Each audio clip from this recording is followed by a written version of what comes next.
Welcome to the Coach to Coach podcast, where we bring you powerful insights, expert strategies, and inspiring conversations to help you unlock your full coaching potential. Each episode highlights the unique strengths of the coaching world, featuring voices that are shaping the industry today. Some episodes are so impactful, we just have to share them again. Today, we are re-releasing one of those gems, a conversation with an expert who's taken coaching to the next level. We hope this episode sparks new ideas and helps you elevate your practice. Enjoy.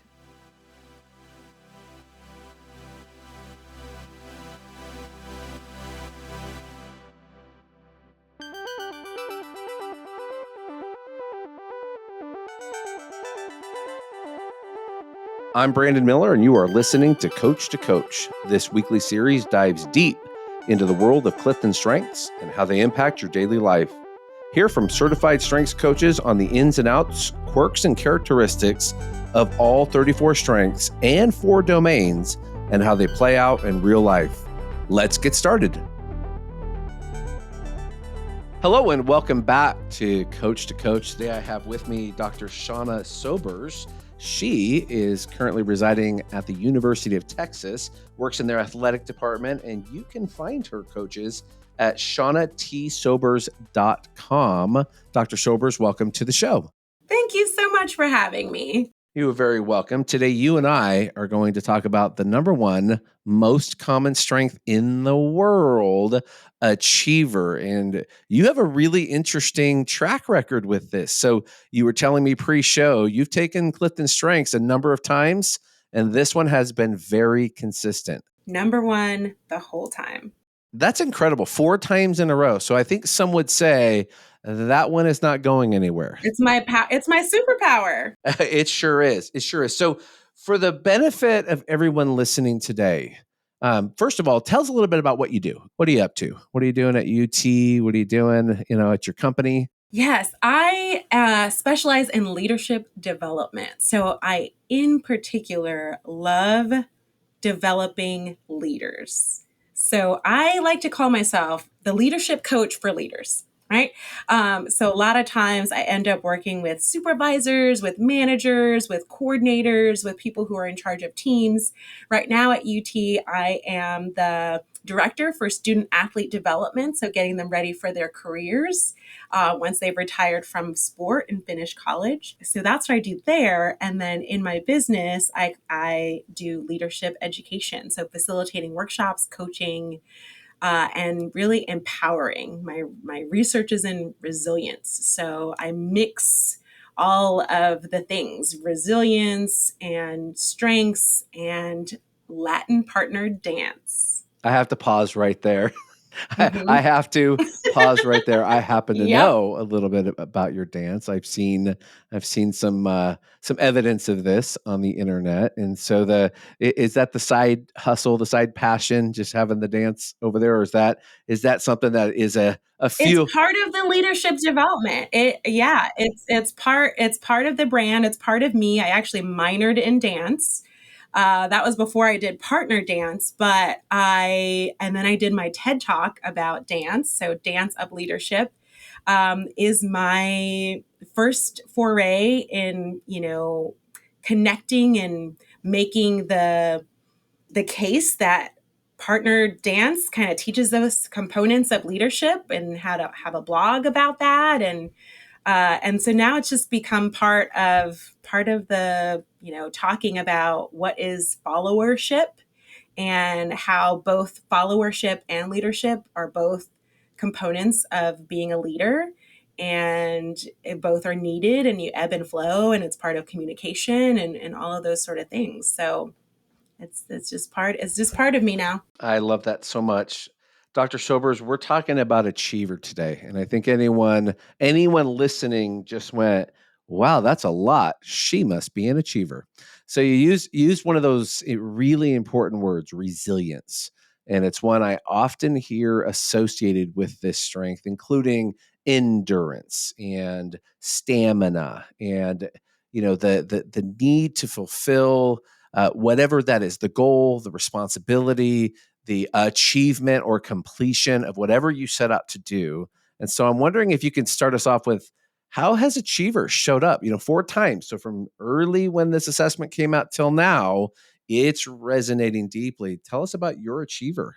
I first got involved with this in 2003. So I believe it became an assessment in 99. So it was pretty early, you're right. Very, very early. That's a very early adopter because that's previous to StrengthsFinder 2.0. So you were back at now discover your strength. So first break all the rules. It came out, I think 99. Now discover your strength a little bit later. So you're on the very early wave of the strengths based global shift. I was around the Strengths Quest time. So Strengths Quest was co-authored by Chip Anderson, Edward Chip Anderson. That was my faculty member. That was the person who trained me. So, come to find out that was one of the voices that Don Clifton listened to in regards to, hey, you should, do something with this new thing, the internet. I was like, you should maybe use this technology and this tool. But okay, to answer your question, how does Achiever show up for me? Those coaches out there might be curious to know what my other talents are, because that definitely influences and informs, how my Achiever shows up. So right now it's Achiever, learner, harmony, significance, and intellection. But then to continue out, and I have it up here on my wall, is input, discipline, focus, relator, right? So how it shows up for me, because I like to remind people that not all achievers make to-do lists in the same way. They don't always write to-do lists. They might have the to-do list in their head. And I will also say there's a reason why in the description of Achiever, it talks about the whisper of discontent. And that is really prominent in my understanding of Achiever, is that whisper of discontent. And I will call my friends and just be like, oh, I'm in the whisper of discontent. And they're like, what are you talking about? And I'm just like, it's really about that moment when I've achieved something and everyone else around me would probably react in the way that's like, I'm excited, I'm thankful that this is done, and yay. And I'm like sad and disappointed and feeling like something's missing or something's gone. Like I've gone into grieving because now I don't have the thing that I've been like spinning my wheels doing. My energizer bunny is like sad. So that's kind of how it manifests for me, is paying attention to not only what I have written down, but what are the thoughts in my head of what I should be producing and getting done. And largely that's significance, right? So learner, I'm doing a lot of things across a lot of different things, right? Harmony, I'm going to be collaborating with multiple different industries, and then, learning about this. I get excited to learn about new industries, and then I get excited to figure out how to get them to work together. So I definitely think that's influenced by that Achiever, right? I make friends by working hard with them. Significance, I'm going to always look for the thing that is of significance, that's going to leave a legacy, that's going to leave an impact. I'm constantly leaving jobs with manuals being created. Like that tends to be the breadcrumbs of Dr. Sobers, is, leaving a manual that's like, this is how, we do that. And that's my discipline showing up, right? That's right. That's right. Everything I hear, it's interesting because it's fueling Yes, absolutely. that achiever drive, that motor. And I want to come back to the whisper of discontent because I'm a number 2 achiever, and it's so deep and so abiding in the being of so many people we will coach. So if you're listening today and you're a strengths coach, you will probably coach more achievers than any other strength. This is a strength that will come up, and it's almost in some cases a flyover. Oh yeah. You like to work hard. Yeah, you like to be productive. Yeah, you like to get things. You like to set pace. And what Dr. Sobers just called out was something that, as a coach, or if you are internal and you work as a leader of a team and you work with achievers, it's very important to know that whisper of discontent, I call it the peak and the valley of an achiever, Because when achiever accomplishes, it has its moment of celebration, but it's a moment because an achiever immediately clicks into what's next. And if there isn't a clear and present what's next, it's, oh my gosh, what do I do now? Where's my worth? Where's my value? Where's my next mountain to climb? And there is some importance to coaching there, because taking time to celebrate, taking time to rest, taking time to reset is, in some cases for achiever, that's a learned behavior. That's a learned behavior to go, oh, it's okay. It's okay for me to pause. That feels so not achiever of me. It feels so, not achiever. And what's interesting about that too is resting looks different. And resting doesn't necessarily mean stop doing, because I can feel a sense of rest by doing something that's not what I typically do. And that feels good to me. That fuels me. Right. And so one of the best coaching moments, and it was in the airport after a Gallup summit. And we're in the airport and I was like, spiraling. I was like, I don't know what to do next. I don't know, where I find my joy. Like I just, and the one of some of the worst advice that you can give an achiever, and I've gotten it many times, is, well, just don't do so much. Stop doing things. If you want to drain me, kill me right now, talk about you don't understand me or how I'm wired. Just don't do as much. That is to an achiever. Like, do you want me just to swallow poison? Because that's basically what you're saying to me. And it's important because just don't be myself. Just don't do how I'm just naturally wired. Like yeah. Because the idea is that, so I'm well-meaning, right? I'm trying to tell you how to coach. And what I'm essentially doing is asking you to be who you're not. Because achievers don't stop achieving. They can redirect the energy. I can achieve the next thing, but I don't ever turn off the motor. It's how I'm made. It's who I am.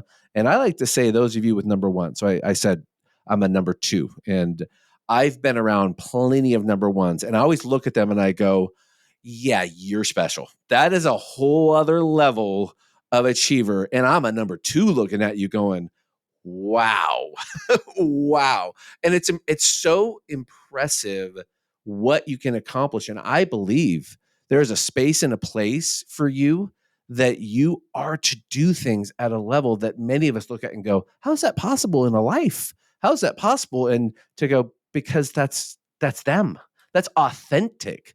So, Dr. Sobers, if you were coaching you in the airport that day, or maybe the coaching session went this way, how would you coach you? Tell us what happened with that story. Yeah, this is what I loved about that moment, and it stays with me to this day. So I definitely wanted to make sure to share it here. And I was talking, and I need to look back in my journals to find out the name of this coach who gave me this advice. But essentially, he was like, I don't know that it's about you stopping or taking away the doing. He was like, I think it's about looking at what you're doing and like whether or not it's filling you up. And I was like, what? And so he was just he was like, the things that you're doing, even though you're doing a lot, aren't fueling you. And so it's not about taking things away. It's about, what do you like replace them with, or what do you do that is going to have more impact? Because achiever is all about efficiency and productivity. And, if you can then add intentionality and purpose to that, oh man. And so that was the thing. It was like, not doing for the sake of doing. No. An achiever tends not to do things that other people want them to do. It has to come from them. They decide this is what's on the list. And so that's why I said, people talk about the list, but know that the list doesn't always have to be tangible. I can have my list, and then my whisper of discontent will come because I had one other thing that wasn't written down, that I had in my head, that I had in my mind's eye, that this is what I was going to accomplish. And even if I've accomplished a million other things that everyone else was like, this is amazing, And I'm like, yeah, it's amazing. But I was like, but I didn't do this. And once I realized that that was the thing that was causing that, then that helped me learn how to manage it, learn how to name it, how to call it out, and to then honor it. So now I've named my achiever. This was the way that I coach. I've named my achiever so that when she rears her ugly head, and no, her head is beautiful. But when I was going to she say, her head doesn't look ugly. No, it's not. It's not. She's fabulous. And I was like, but when she is coming on too strong, I can acknowledge her. I can recognize her. I can affirm her and say, you know what? Thank you. I know what you're doing. I know why you're here. I appreciate you and you do so much for me. And I just need you to take a time out right now while I focus on let's bring up harmony for a little bit. Let's bring up intellections usually where I go for like mindfulness. And so then that's definitely looking at, strengths and well-being. What does that look like? And I'll do an assessment of, okay, if I read for you the 5 elements of well-being, so physical, career, financial, social, community. If you're like, read for you each of those descriptions, and I tell you to rate 1 to 10, 1 to 5, whatever the Likert scale is, rate that for me where you feel you are right now. And then be able to say, okay, what's the thing that's going to get yourself to be where you want to be, where you see yourself, those sort of things. And if that calls for one of your other talents to come up and to take more of a forefront, then that's where the focus is. And so for me, a lot of times it's the achiever comes in and is taking on such a primary role that the other ones can't even get, an edge in.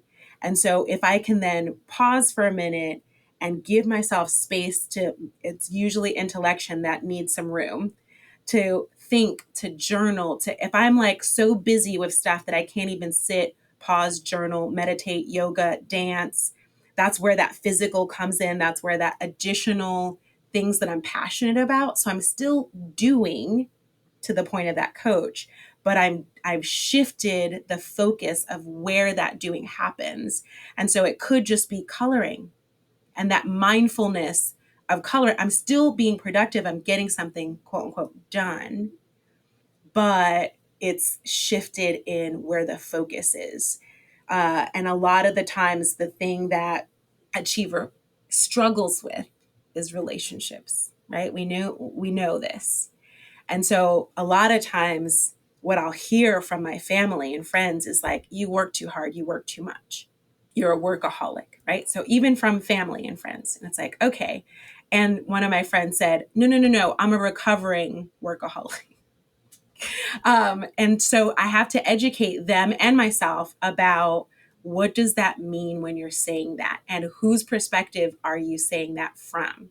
You're saying, if you were to do what I'm doing, you would get burnt out, but that doesn't mean that I am. And then you're also saying, I want your focused attention. So now I have to shift how I manage that to-do list. And so I put on my goal sheet, making time for family, spending time with family. So now when I'm on the vacation or so I'm like, okay, once a week, I'm going to make time for fam. But that doesn't look like, because I know this happens with achievers, I've heard it. That doesn't look like, oh, I'm sitting with fam and watching a movie, but then also I have my phone or laptop up because I can get other things done too. Because that to them doesn't feel good. And so then now I bring in love languages. I'm like, okay, so quality time, acts of service. Typically, achiever is going to be, what are you doing for me? What have you done for me? Have you heard me enough to do something for me that I wanted or am anticipating your need? But how does that person feel love? And it's you completely, focused in one dimensional. And so you have to recalibrate what is efficiency, what is productivity based on the goal that you've set. the purpose of this relationship. You are saying some things with your achiever that I'm really hoping listeners that you're picking up, because Dr. Sobers is giving you the journey through the landscape of an achiever's thought process. Dr. Sobers is showing us in terms of an achiever's landscape that the root of accomplishment, achievement, drive, stamina, fulfillment comes through the attaining of whatever outcomes that have been set before them. So to ask an achiever to unbe that, to do something that might fit for someone else is not possible. That power is too much. And as you said very well, Dr. Sobers, you've named yours. You're becoming so familiar with her and how she shows up that now you actually know when you're saying, hey, achiever, I'm going to need you to take 2 steps back because Harmony needs the lead now. And we need to think about the other people here. So as much as you want to multitask while we're spending time with these people, because the conversation couldn't be more boring to you, this isn't the time to do that, because we're here to achieve harmony with this group of people. So that's what we're going to achieve now. Still an achievement. Achiever might look at you with a grumbly face and go, not what I want to achieve right now. But nevertheless, what she just taught us, and I can say for many of us, learning how to leverage other strengths to manage the super dominant. All of us have them. All of us have what are called core strengths. They're genetically coded. They've been fueled from birth, and they will never change. They have the highest recurrence of patterns, and we can learn to manage them, course correct them, help guide them to optimal outcomes, but we cannot change them. You can't unbe them. They're too deep, too lodged in. And Dr. Sobers, it sounds like you've come to terms with yours. You have a name for her. Do you want to know the name? I've been waiting to know the name of your achiever.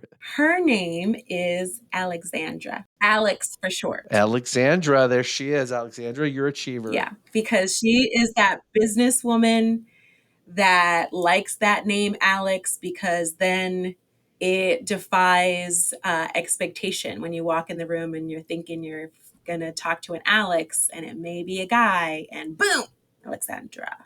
Dr. Sobers, thank you for taking us through Achiever. Thank you for bringing up the whisper of discontent. Thank you for introducing us to Alex, talking about the calibration of strengths, how to leverage other strengths to calibrate.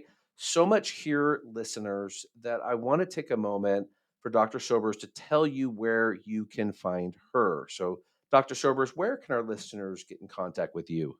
Absolutely. Certainly my website, shaunaTsobers.com, but also LinkedIn or Instagram, again, Shauna T. Sobers. So I made it real easy for you. Thank you for that. And listeners, hang on just one moment for the word from our sponsor. But on behalf of myself and Dr. Sobers, thank you so much for joining us on Coach to Coach as we talked about Achiever today. Dr. Sobers, thank you so much. Namaste. Thank you for tuning in to the Strengths Whisperer Coach to Coach. Please feel free to reach out to Brandon to partner with 34 Strong for collaboration opportunities to serve your employees or clients together. If you are a strengths coach, lead a strengths-based team, or are a fan of strength, we invite you to receive our complimentary resource, How to Be a Good Teammate to Me, Understanding My Contributions and Needs.